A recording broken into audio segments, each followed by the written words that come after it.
E aí, pessoal, tudo bem? Bom, nós vamos agora para uma outra área da biologia, que é a microbiologia. Nessa área nós vamos estudar vírus, bactérias, protistas, dentro de protistas, protozoários e algas, e vamos até fungos, tá bom? Então esse é o segundo momento da nossa disciplina. Vamos começar falando sobre os vírus, tema que está bastante em evidência no momento, tá certo? Nesse momento de pandemia de coronavírus, então é bastante pertinente fazermos comentários sobre esses micro-organismos, tá bom? Então, primeiramente, esse termo vírus, ele vem do latim, que significa veneno.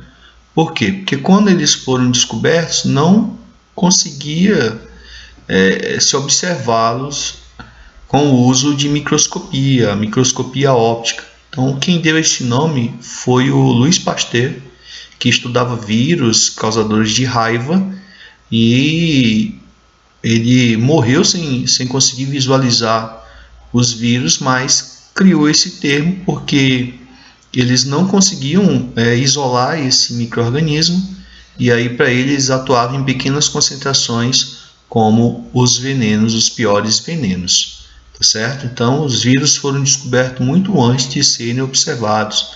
Só na década de 1940 que se desenvolveu-se a microscopia eletrônica, que eles puderam ser primeiramente fotografados, tá certo? Porque eles estão na escala de nanômetros e angstrom, e o microscópio óptico só chega até o micrômetro, beleza? Bom, a pergunta que todo mundo faz é: vírus são seres vivos? Vírus têm vida? Bom, primeiramente que não só esses organismos, você tem essa dificuldade de enquadrá-los como seres vivos. Ou seja, eles não entram no sistema de classificação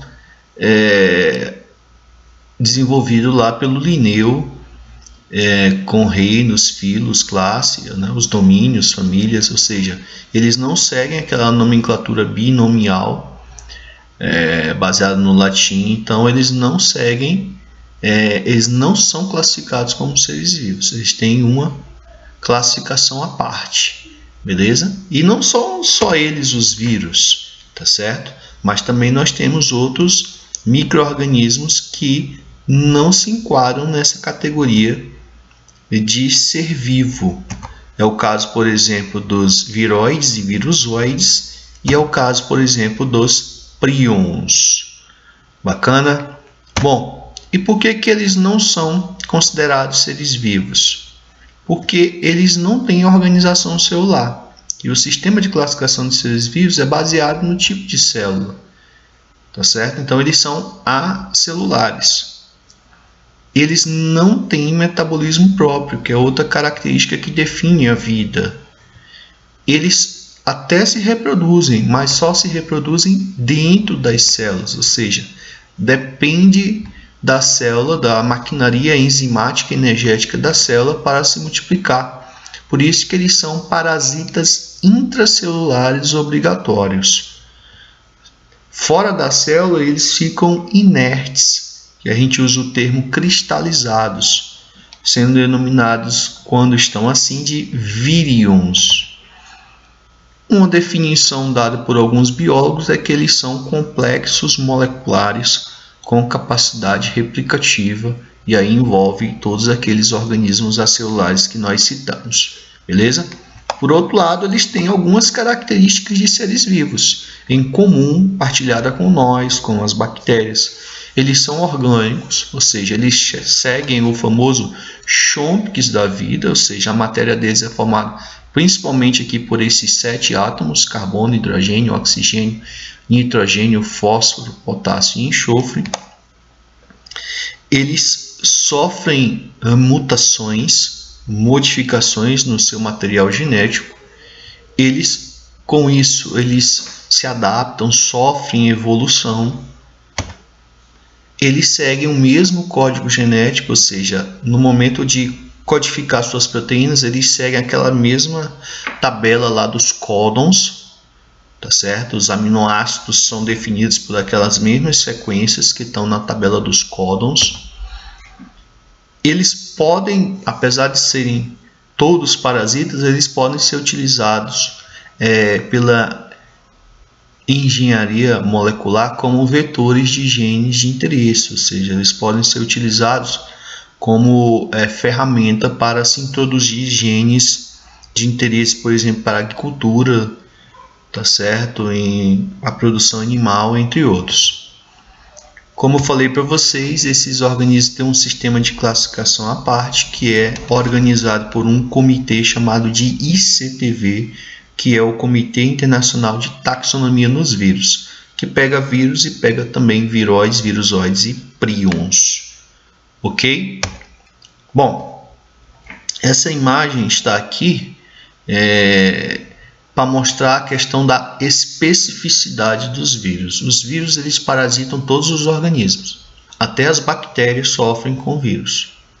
Então tem vírus de planta, vírus de animal, vírus de ser humano, vírus de fungo, vírus de alga, vírus de protozoário. Ou seja, ninguém está livre deles. Agora eles são específicos, tá bom? Então vocês devem estar reconhecendo aqui essa pessoa. Sou eu. No meu trabalho de mestrado eu trabalhei com vírus de planta. É um vírus chamado de mosaico severo. Por que ele tem esse nome? Porque ele provoca um amarelamento da folha, fica como se não fica num verde homogêneo, fica um mosaico de cores, e severo porque a folha fica assim toda bolhosa, contorcida. Olha-se a comparação de uma folha normal com a folha com sintoma desse vírus, beleza? Então você percebe que essas plantas aqui, plantas de feijão, elas não chegam, quando elas estão bastante infectadas com esse vírus, o mosaico severo, elas praticamente nem conseguem produzir, não produzem vagens, não produzem feijão. Mas você vê aqui que eu estou trabalhando aqui de boa, tá certo? E minha equipe que me auxiliou, e ninguém aqui está protegido, tá certo? Por quê? Porque é um vírus de planta. Vírus de planta não passa para a célula de animal. Se eu estivesse trabalhando com o vírus, o coronavírus, vírus da gripe, vírus da raiva, aí eu tinha que estar com um super equipamento de segurança, tá certo? Vestindo ali aquelas roupas de astronauta para poder manipular esses vírus animais. Aqui não, como é de planta, não tem esse problema. Então, esse aqui é o bacteriófago, uma micografia eletrônica mostrando um fago, o vírus de bactéria. Mas tem vírus de várias formas, vírus cilíndricos, circulares, tá certo? Com formas icosaédricas. Bom, a estrutura básica dos vírus ela é formada por um envelope viral. Internamente tem uma cápsula chamada de capsídio, que protege o material genético, que pode ser DNA ou RNA. Esse conjunto capsídeo material genético é o que nós chamamos de núcleo capsídeo. Interessante que nem todos os vírus são envelopados. Existe, eu vou mostrar aqui para vocês, o bacteriófago ele não tem envelope, tá bom? Mas a grande maioria desses vírus causadores de doenças que são estudadas para a gente nas viroses são vírus envelopados. O coronavírus, que é esse aqui, e o vírus da gripe, que é o influenza vírus, eles são vírus envelopados. Então nós utilizamos ele como modelo. Vamos ficar aqui, por exemplo, no vírus da gripe, o vírus H1N1, tá certo? Que provocou aquela pandemia em 2009, que não chegou nem perto dessa pandemia agora do coronavírus. Agora, em 1918, ele provocou a maior pandemia da história, né? Bem maior que a do coronavírus, que foi a gripe espanhola. Bom, então aqui ele tem o envelope viral. Esse envelope ele é onde estão as chaves das fechaduras das células, porque os vírus eles trabalham também no sistema chave-fechadura. Ele é chamado de H1N1 porque ele tem essas duas proteínas aqui no seu envelope, que é a hemaglutinina, daí vem o H, e o neuraminidase, daí vem o N. E aí, como tem subtipos, H1, N1, são subtipos dessas proteínas que são as chaves das fechaduras das células, ou seja, o vírus ele só vai entrar naquela célula se tiver a chave para abri-la, senão ele não parasita. Aí mora a chave da especificidade deles. Bom, esse capsídeo ele é formado por proteínas, tá certo? E as unidades deles são chamadas de capsômeros. Interessante é que este envelope aqui, além de proteínas, ele tem aqui, como você pode observar, né? Ele tem lipídios aqui, e ele possui também carboidratos, ou seja, glicídios. Então você encontra várias moléculas orgânicas nos vírus. Você encontra proteínas, você encontra lipídios, você encontra carboidratos e você encontra ácidos nucleicos. No caso, ambos os vírus, tanto o coronavírus quanto o influenza vírus, são vírus de RNA. Detalhe é que esse influenza ele tem 8 moléculas de RNA e aqui é uma molécula única no caso do coronavírus. Beleza? Tudo bem? Então, essa questão de ter DNA ou RNA, nós temos algumas exceções, que é o caso, por exemplo, do citomegalovírus. O citomegalovírus e o vírus da hepatite B, eles têm tanto DNA quanto RNA no seu núcleo capsídeo, só que eles são vírus de DNA, beleza? Eles são vírus de DNA, porque esse RNA é o produto da transcrição desse DNA. Bom, existe uma classificação para os vírus, que é a classificação de Baltimore.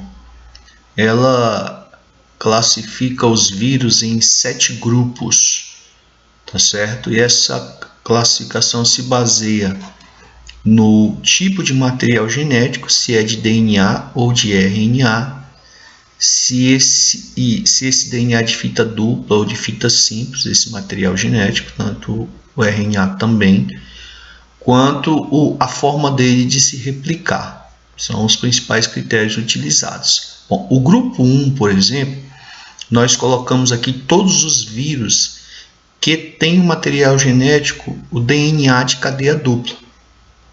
É o caso, por exemplo, aqui do HPV, ele está nesse grupo aqui, os adenovírus. O grupo 2 é formado por DNA de cadeia simples. Olha só, no mundo dos vírus existe DNA de cadeia simples. É o caso, por exemplo, aqui do grupo 2, do parvovírus, que causa uma parvovirose, que é um tipo de doença em cães, e alguns vírus vegetais, por exemplo, como o primeiro vírus descoberto foi o vírus do mosaico dourado do tabaco em plantações de fumo, do grupo lá do Gemini vírus. E ele está aqui nesse grupo 2, é um DNA de fita simples. O grupo 3 é formado por RNA de cadeia dupla, olha só, RNA com uma dupla hélice como se fosse um DNA. Quem está aqui, por exemplo, é o rotavírus, causador de um tipo de diarreia. O grupo 4, 5 e 6 são RNAs de fita simples. O grupo 4 é chamado, são os RNA de senso positivo, por quê? Porque o RNA mensageiro ele tem a mesma sequência de nucleotídeos que o RNA viral. Inclusive, o próprio RNA viral pode funcionar como mensageiro para produzir as proteínas do vírus. Aqui, por exemplo, quem está aqui é o coronavírus, o vírus da dengue. O grupo 5 são os RNA de senso negativo, ou seja, a molécula que funciona como RNA mensageiro é a molécula complementar do RNA viral. Por exemplo, se aqui começar a molécula com adenina, guanina, aqui vai estar no RNA mensageiro uracila e citosina. O influenza vírus, que nós falamos, pertence a esse grupo 5 aqui, beleza? O grupo 6 são os vírus de RNA, fita simples, portador da transcriptase reversa, que é aquela que converte RNA em DNA. É a enzima que faz isso. Aqui estão os retrovírus, como o HIV. E que pouca gente sabe, existe o grupo 7, que são os vírus de DNA de cadeia dupla, só que portadores também da transcriptase reversa.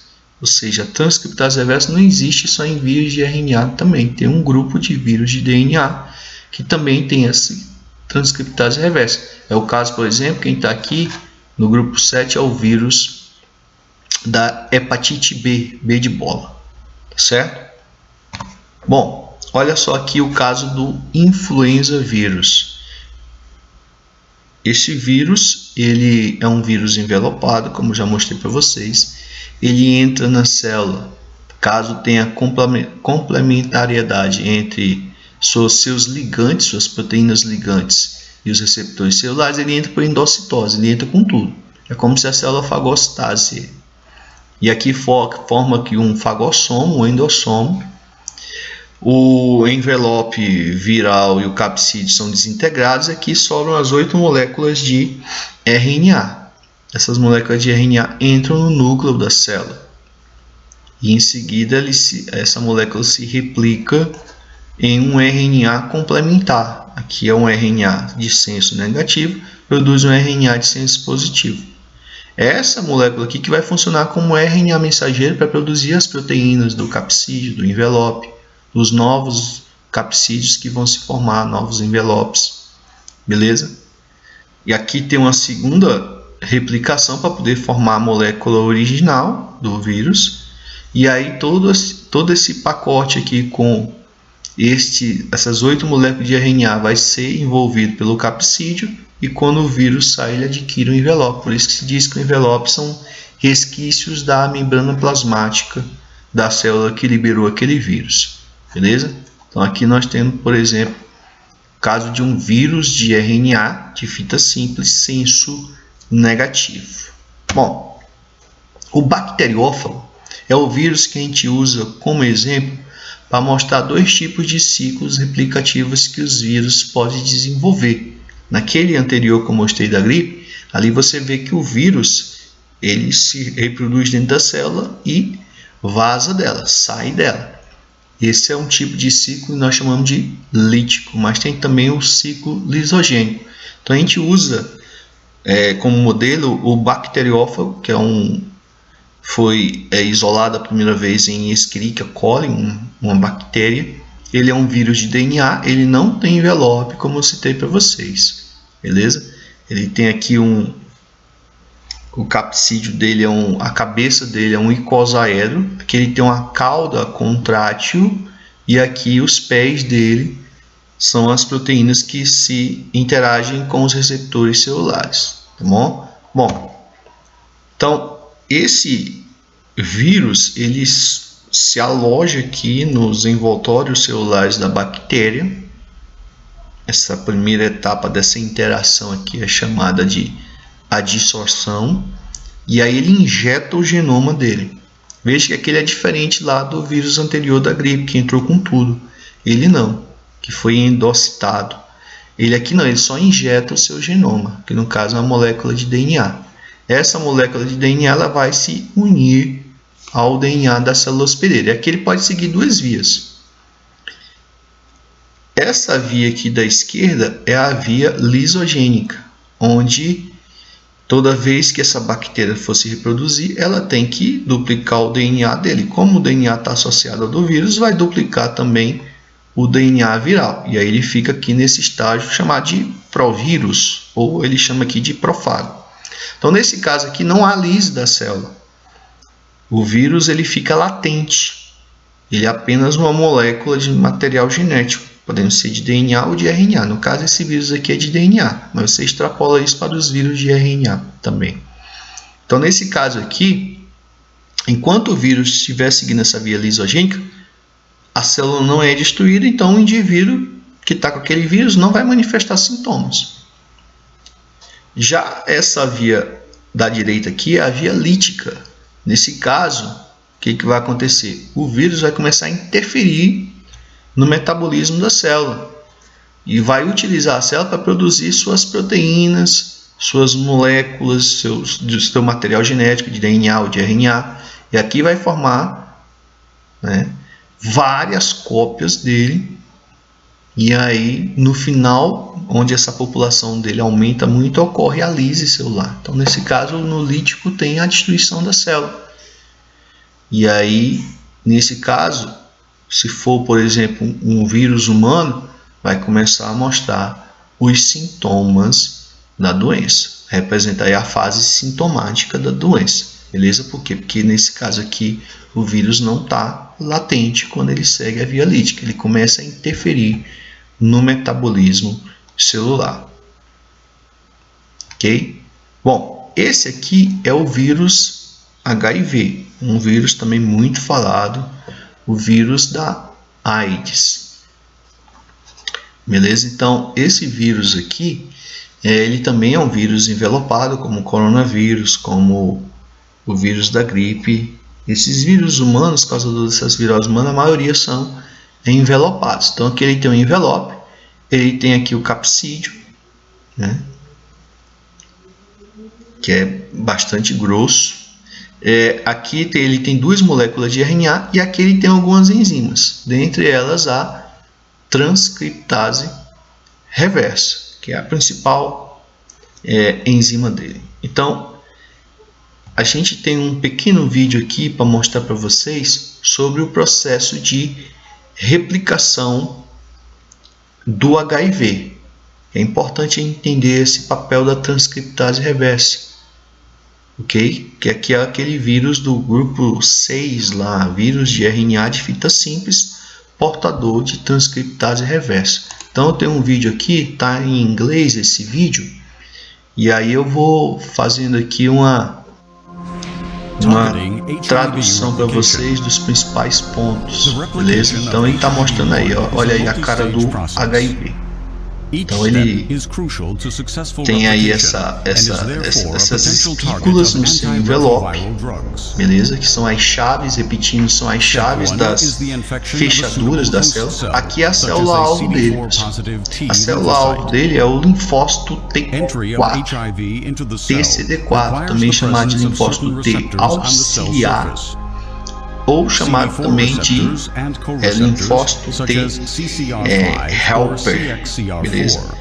É a única célula que o HIV se replica, é a célula alvo dele no nosso organismo, beleza? Então, ele está mostrando aí que para esse HIV interagir com a célula é preciso que essas espículas presentes nele, essas proteínas do seu envelope, tenha complementariedade química com os receptores da membrana do linfócito T4 ou TCD4. Se existir essa conexão, aqui o sistema chave fechadura, vai ocorrer o que? O processo de infecção viral. Então o vírus ele vai adentrar.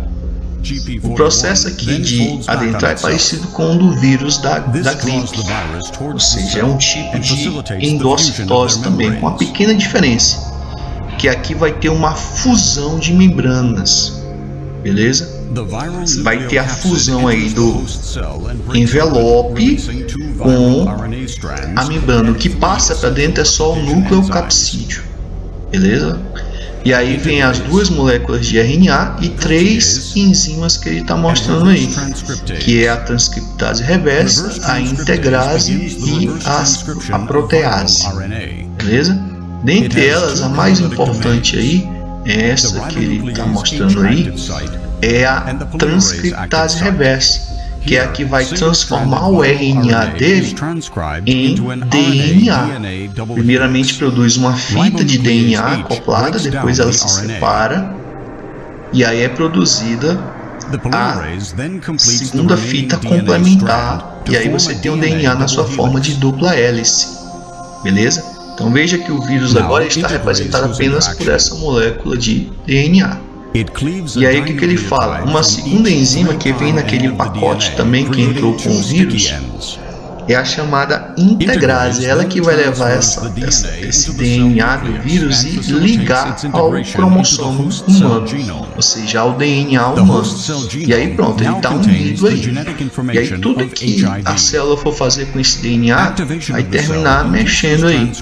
Então, se ele seguir aí a via lítica, vai começar o que aí? A produzir os RNAs do vírus.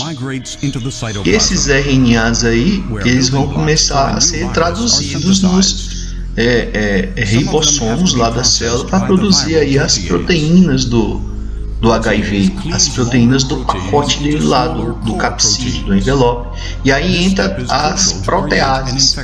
As proteases, elas vão moldar esse capsídeo, cortar essas proteínas, e aí esse capsídeo vai envolver todo esse pacote de 2 moléculas de RNA, de 3 enzimas, e aí quando esse nucleocapsídeo sai, é que ele adquire um envelope, e aí ele fica completo, com envelope, capsídeo e as 2 moléculas de RNA e as 3 enzimas. A transcriptase reversa, aí você vê que ele está seguindo aí o ciclo lítico nesse caso. A transcriptase reversa, a integrase e a protease. Beleza? E aí vários linfócitos T estão sendo destruídos. Isso aí que vai levar à perda, que se fala da perda da imunidade. Tá certo? Bom, aí está mostrando aí que os medicamentos que fazem parte do coquetel de HIV, eles bloqueiam alguns pontos dessa replicação. Aqui está bloqueando o processo de entrada. Aqui é o AZT.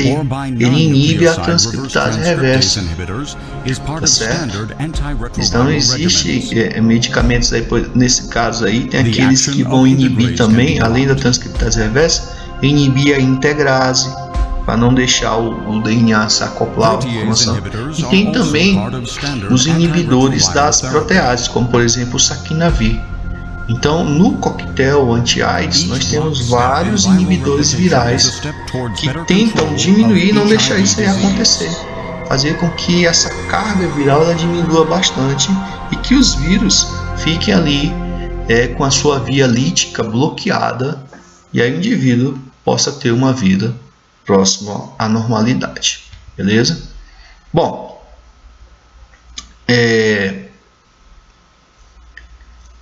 se os vírus já são estruturas simples, pequenas, como nós falamos, ainda tem partículas menores do que eles, como eu falei no início da aula para vocês, as chamadas partículas subvirais, que é o caso, por exemplo, dos viroides e virusoides. Os dois são moléculas de RNA infecciosas. A diferença é que os virusoides, eles necessitam que a célula esteja infectada com um tipo de vírus que auxilia a sua replicação. Tá certo? Os viroides não dependem desse vírus auxiliar e os virusoides dependem desse vírus auxiliar, tá certo? Mas estruturalmente eles são moléculas de RNA infecciosas. Mais precisamente, são moléculas de RNA circulares, ou seja, que as extremidades se fundem e são de cadeia dupla. Aqui está mostrando que tem regiões de complementaridade. Aqui está a adenina ligada com uracila, guanina com citosina. Beleza? Então, esse aqui é o esquema de um viroide e serve também para os virusoides, porque a estrutura deles é a mesma.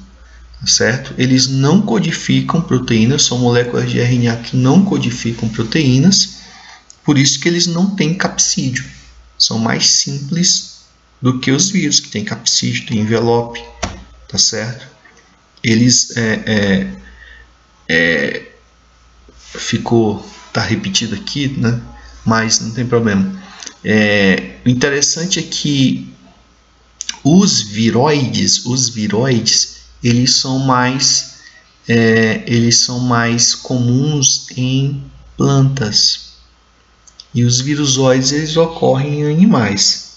Um grande exemplo que eu vou citar nas doenças para vocês é a hepatite D de dado. A hepatite D ela é causada por um virusoide. Ela Para esse virusóide se reproduzir, é necessário que a célula, o hepatócito, esteja infectado com o vírus da hepatite B, por exemplo. E aí o indivíduo termina manifestando os dois tipos de hepatite, a B e a D. Tá certo? Então, essa hepatite D é uma doença sexualmente transmitível por transfusões sanguíneas. Já os viroides, que são mais em plantas, causam infecções em plantas, doenças em plantas, eles são transmitidos de planta a planta por uso, por exemplo, de instrumentos agrícolas, por exemplo, uma foice, uma enxada, tá certo? Bom,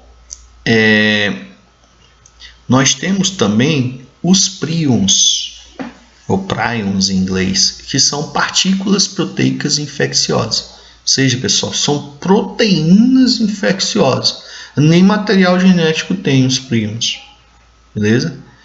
E essas proteínas, elas são proteínas anormais que transformam proteínas normais em novos prions, causando aí doenças degenerativas do sistema nervoso, chamadas, por exemplo, de encefalites ou encefalopatias espongiformes, cuja mais conhecidas e que fez esses vírus ficarem mundialmente conhecidos é a doença da vaca louca, o mal da vaca louca, beleza? Que tem esse nome porque ocorre a destruição dos neurônios do tecido nervoso, o encéfalo do animal fica todo perfurado, como se fosse uma esponja, e aí um dos primeiros sinais no rebanho é elas ficarem com movimentos involuntários, ficar girando no pasto, né? E aí o pessoal via aquela vaca girando igual um peão no pasto, essa vaca ficou doida.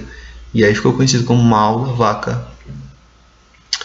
da vaca doida, da vaca louca. Inclusive pode ser transmitido para o homem pelo consumo da carne desse animal infectado. Só que em humanos ela é chamada, a vaca louca em humanos é chamada de síndrome de Creutzfeldt-Jakob.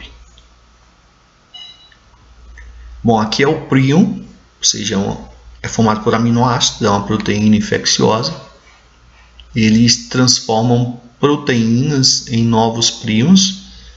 Na verdade, são proteínas que estão ali fixas ao DNA e ao RNA, e aí que funcionam como tem proteínas associadas a RNA, DNA, e aí eles convertem essas proteínas em novos prions, e aí a proteína para de exercer a função para a célula e a célula entra em colapso e morre. E aí isso começa a provocar a destruição de neurônios.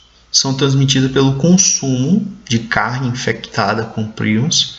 Acredita que existem algumas formas priônicas latentes no tecido nervoso e que na presença de uma proteína que se torna normal, elas começam a se transformar em novos prions. Beleza, pessoal? Então, essas partículas, viróides, virusóides, prions e vírus, também são chamados aí de complexos moleculares com capacidade replicativa. Beleza, pessoal? Então, na próxima aula a gente vai falar sobre as principais viroses humanas. Tá? Então, fiquem ligados aí e façam um exercício que vai ser postado aí junto com essa aula. Beleza? Então, um grande abraço e até a próxima. Tchau!